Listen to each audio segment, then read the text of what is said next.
Okay, we're going to find the equation of the line that's going to be parallel to this equation, and it's going to go through negative 12, 0. Now, let me show you what all this looks like, what they're talking about. Okay, this line right here, for me to draw this line, I want to convert this decimal into a fraction. So let's start with that. Okay, to convert a decimal into a fraction, you prepare the fraction here. I got a negative there, so I have my negative, my x. But I'm going to convert this to a fraction. You put the fraction bar, and this is tenths, hundredths. So this goes out to the hundredths. So I'm going to write a hundredths by dividing by 100. Okay. Again, the 2 is in the tenths place, the 5 is in the hundredths place, and we use the hundredths place, which is the last place here, for the denominator.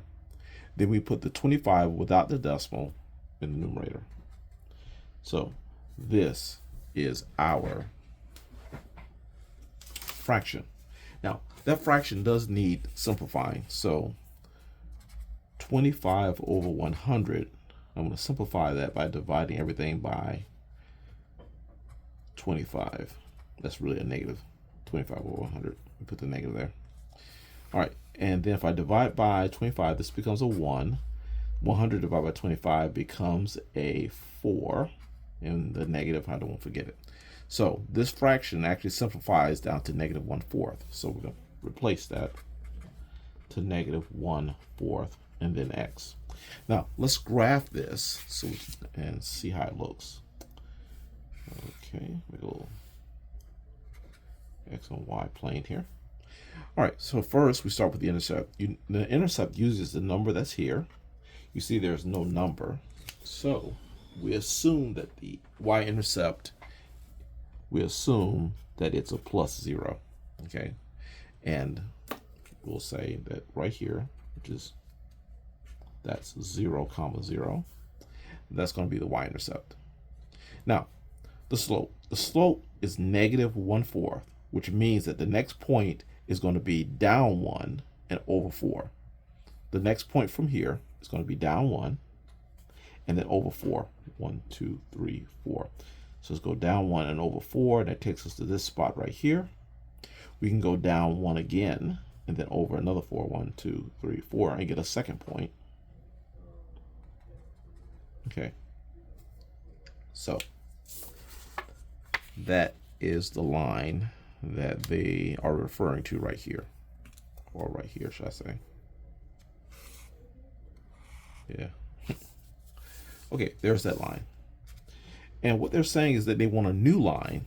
The new line that they're going to have is going to go through 12, 0. Now, where's 12, 0? Well, x is 12. That is way out here. I only wrote up to 8. So if I, 9, 10, 11, 12. There it is right there. That is what 12, 0 looks like right there. And we want a line that goes through 12, 0 that's going to be parallel to this line. So that new line is going to look something like this. Okay, that's going to be the new line. That's not quite parallel. That's a bad job. But it's going to look something like that. And we need the equation of that line right there. So let's see if we can get that equation. So what I'm going to do is I'll start off with slopes. I need slopes. All right, the slope that I'm using right now is from the original. We'll call this y1. That's the original slope. The original slope is negative 1/4. Okay, again, m1 just stands for the original numbers. Now, the numbers that we're going to work with, we'll call those m2. Okay, so m2 is what the numbers we're going to work with. This is the m1 is what we were given. m2 is what we're going to actually use. Now, parallel simply means you're going to use the same slope. That's all it means. Parallel means same slope. So for m2, we write negative 1 over 1/4. So this is just showing we knew what the old one was and we know what the new one looks like. That's all this is for right here. All right, so now we can start the process since we have a point and a slope that we're going to use. So start off with y equals mx plus b.